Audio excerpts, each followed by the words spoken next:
For 3 seasons, she was a Baywatch babe.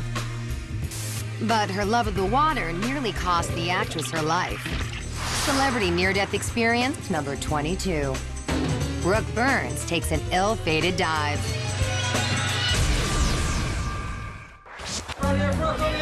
In 2005, Brooke was pretty familiar with the inside of a bathing suit.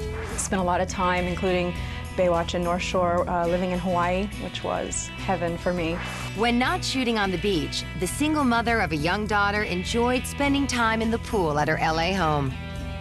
On the evening of November 11th, Brooke dove into the water like she had countless times before.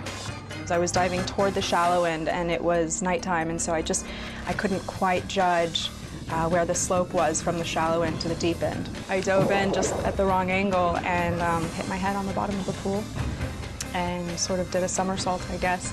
Classic chin to chest, paralyzing break. Brooke says she saw a white light and then passed out. I had like a whiteout sort of experience and then complete absence of pain. Many people who've had the near-death experience will envision a white light or being pulled into this tunnel of white light. And then I felt my body floating, like there was a string pulling me up from the middle of my back.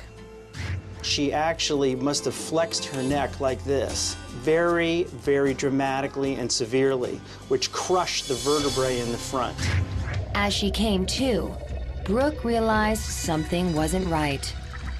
She could have dove in with so much force that could have broken her neck, could have pinched her spinal cord, and she would have stopped breathing, and she could have died on the spot.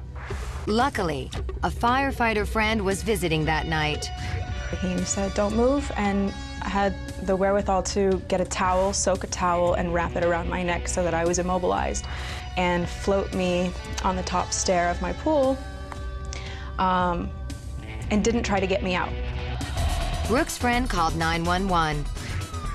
EMTs rushed Burns to the hospital. Doctors discovered Brooke bruised her spinal cord and broke her neck. My doctor, Dr. Pashman, said literally a millimeter more, and you would be a quadriplegic. She broke this vertebrae right here, which is the C4 vertebrae. The former model underwent 10 hours of spinal surgery. We actually drilled out the whole vertebrae, and we put this titanium plate, which holds the whole construct together in the front. Then we put 6 more screws in the back of her spine. So the end result is that her spine is instantaneously stable.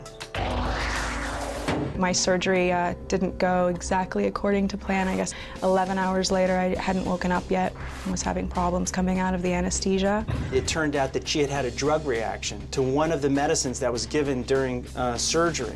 Started having, seizures. I was throwing up with a broken neck, which is not really great after just having surgery like that. High drama. In fact, Brooke's life had been saved. But her injuries required 2 months of rehabilitation. I was put in a collar for 4 months. I just decided to have some fun with it. That's very Brooke, to sort of like, when life gives her lemons, she makes lemonade and then bedazzles. It comes off actually on January 11th. We've got a photo shoot for Pepper Dennis on the 12th, so perfect timing. Brooke's brace was even worked into her character's storyline for the TV show Pepper Dennis. We had always intended on Brooke's character, Kathy, being in a neck brace during, part of the series. These days, the actress is once again a brace-free beauty. I challenged death. That's my personality, is more like, okay, bring it on.